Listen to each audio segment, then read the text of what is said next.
while a seasoned wide receiver on the roster delivered the most productive performance during today's mandatory minicamp for the Kansas City Chiefs.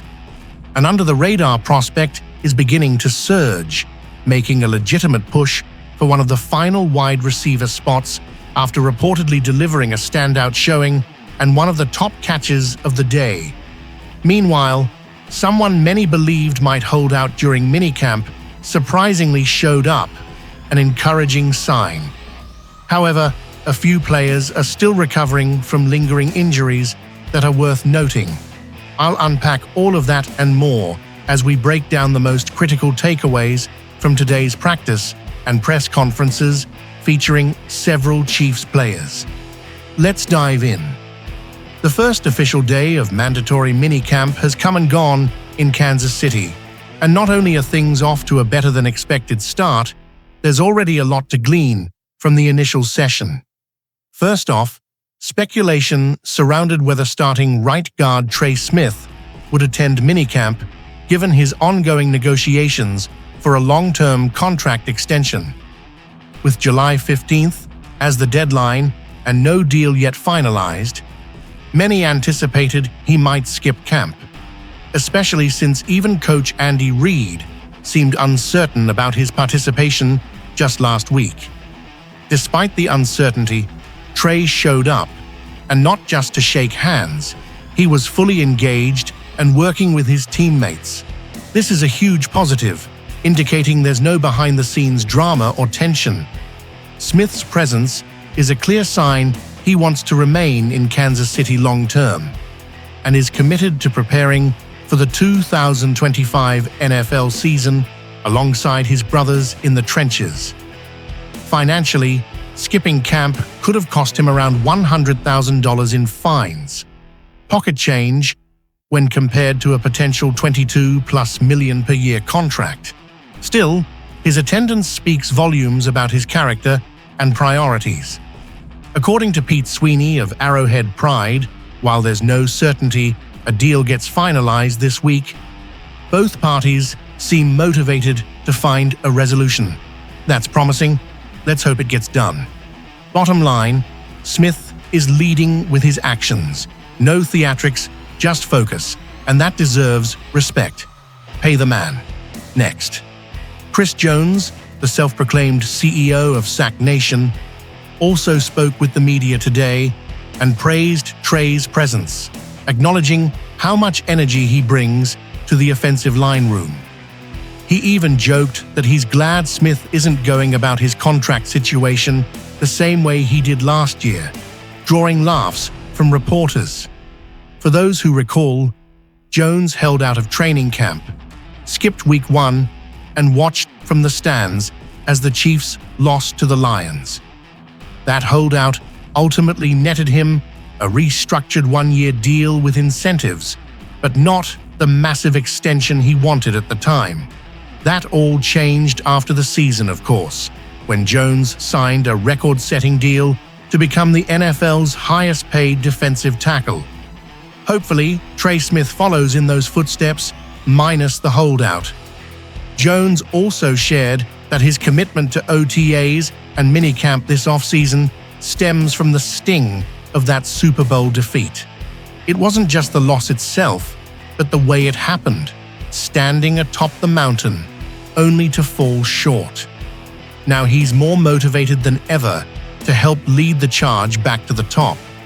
With the team reaching 3 straight Super Bowls and winning 2, this loss reignited their fire. Chris is especially excited about the defensive line's versatility this season.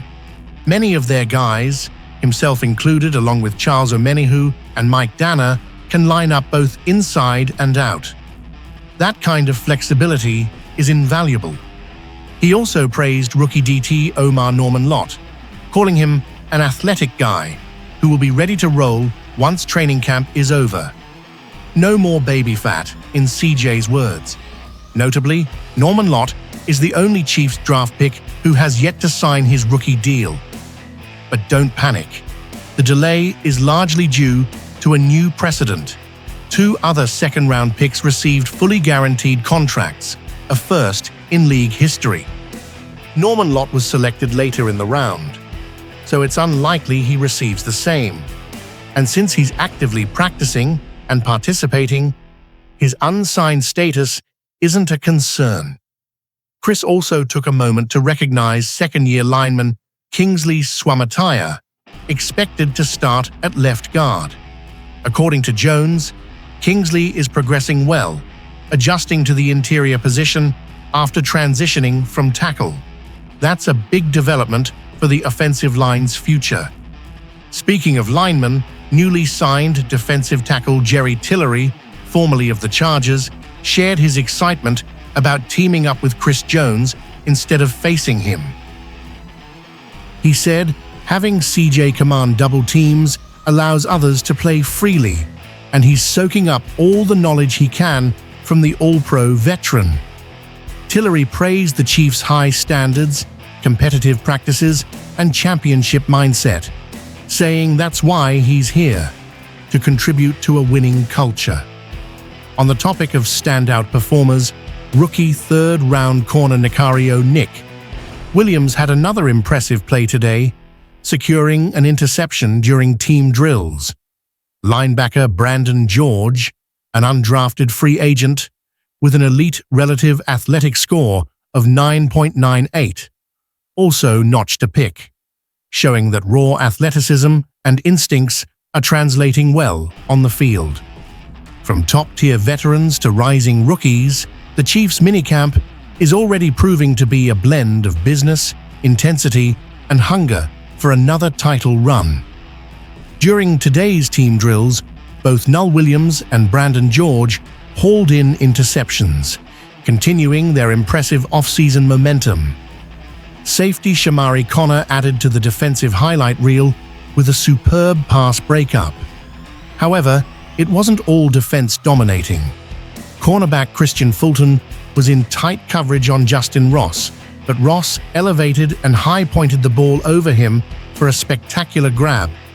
Similarly, wide-out Jason Brownley made a contested catch over safety Bryan Cook, showcasing the offensive playmaker's ability to win reps. This ebb and flow is exactly what you expect in these high-level practices. One play, the defense shines; the next, the offense retaliates.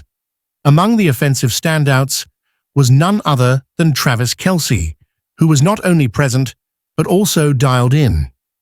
According to Chiefs senior reporter Matt McMullen, both Kelce and Rashee Rice recorded touchdowns during red zone work. Kelce even delivered a dazzling one-handed snag across the middle, a sign that the 13-year veteran is still operating at an elite level. Another veteran who impressed? JuJu Smith-Schuster, who reportedly made several sharp grabs throughout the day. That's encouraging, considering JuJu may occasionally be overlooked in this offense, with Kelce, Rice, and even rookie Jalen Royals demanding attention. But JuJu thrives in zone coverage and knows how to find the soft spots, something Patrick Mahomes will absolutely exploit. Smith-Schuster is poised to benefit tremendously in this reloaded aerial attack. Simmons surging back offensive tackle. Josh Simmons also spoke with reporters, and the takeaway was overwhelmingly positive. He's ahead of schedule in his rehab and participating in team activities, a welcome development. Simmons shared that he's committed to being as available as possible, sometimes attending multiple rehab sessions and practice reps per day. He wants to be ready to step in, should Jalen Moore or any other lineman need a breather. Speaking of Moore, who was signed to a 2-year $30 million deal and is projected to start at left tackle, Jesse Newell of the Kansas City Star reported that he remained limited once again, sitting out team drills due to an undisclosed injury. While this has been ongoing for a few weeks, unless Moore is still absent when training camp opens in 5 to 6 weeks, there's little cause for concern at this time. Simmons credited the Chiefs' elite training staff for accelerating his recovery from knee surgery. He's taking a day-by-day approach and staying mentally ready for whatever role the the coaching staff envisions for him.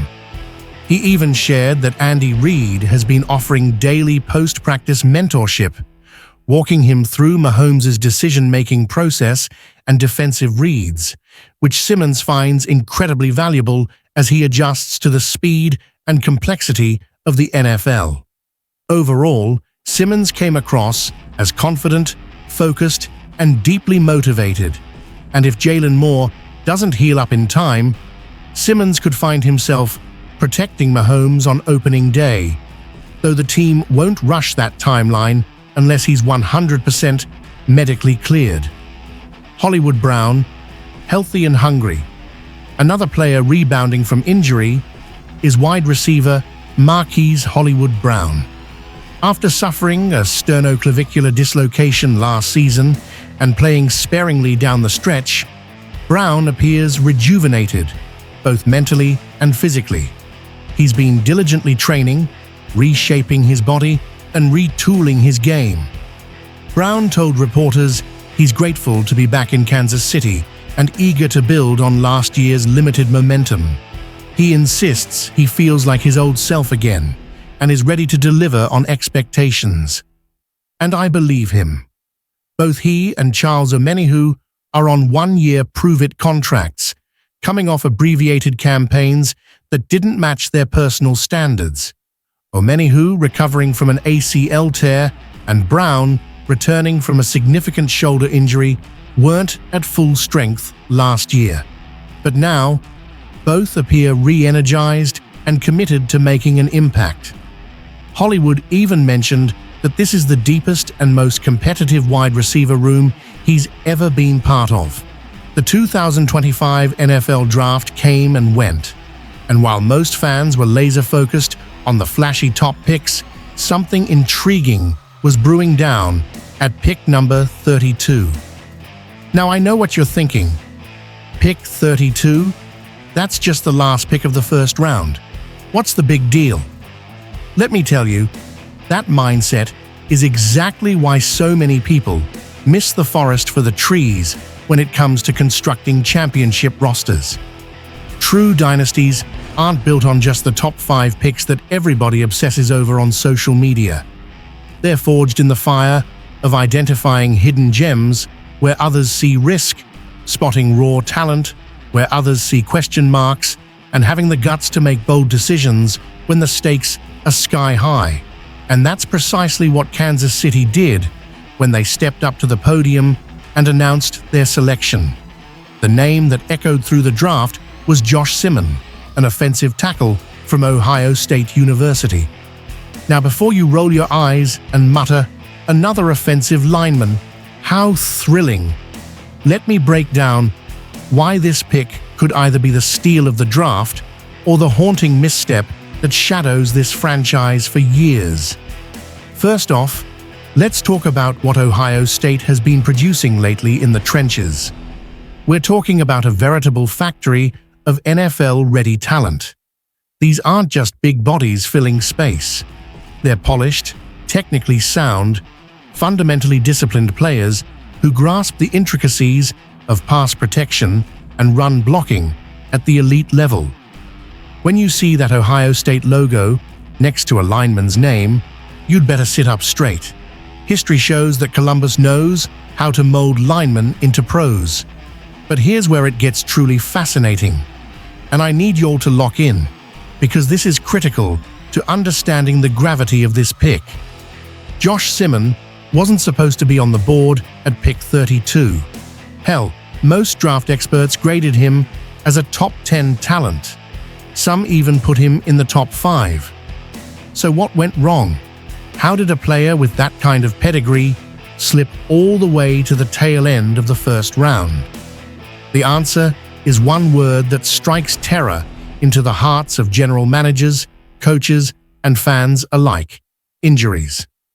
Evaluating talent in the NFL isn't just about what a player can do when they're healthy. It's about projecting what they can contribute over the course of a grueling, punishing NFL career. And when you're a championship-caliber team like Kansas City, every detail counts. Simon had been battling injury concerns that caused scouts and front offices to pause. Questions that didn't necessarily take him off the board, but certainly forced teams to weigh the risk against the potential reward. And that's exactly the kind of high-stakes calculus that separates championship organizations from perennial underachievers. Now let's talk about Kansas City's specific situation, because context in the NFL is everything. The Chiefs have faced questions along their offensive line, particularly at the "Listen up, Chiefs Kingdom. You'll think you know what's next for your beloved red and gold? Think again." This franchise just pulled a move that sent shockwaves through the entire NFL landscape, and I'm here to unpack exactly why this decision could propel Kansas City into an unstoppable dynasty, or leave them vulnerable to a dramatic fall. Don't you dare scroll past this. Watch every second of this breakdown. Smash that like button.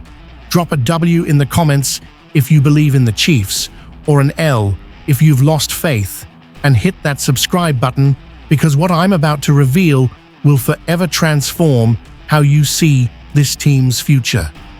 Now let's dive deep into the heart of the matter. When you've got a generational quarterback like Patrick Mahomes, the literal engine that powers your entire offense, protecting his blind side is absolutely paramount. We're not just talking about keeping him on his feet. We're talking about giving him the time and pocket space to make those jaw-dropping, highlight reel plays that have made him the face of the entire league. The left tackle position in the NFL is akin to being the Secret Service for the president. One slip-up, and the whole operation unravels. It's a role that demands a rare blend of size, athleticism, technique, and ironclad mental toughness.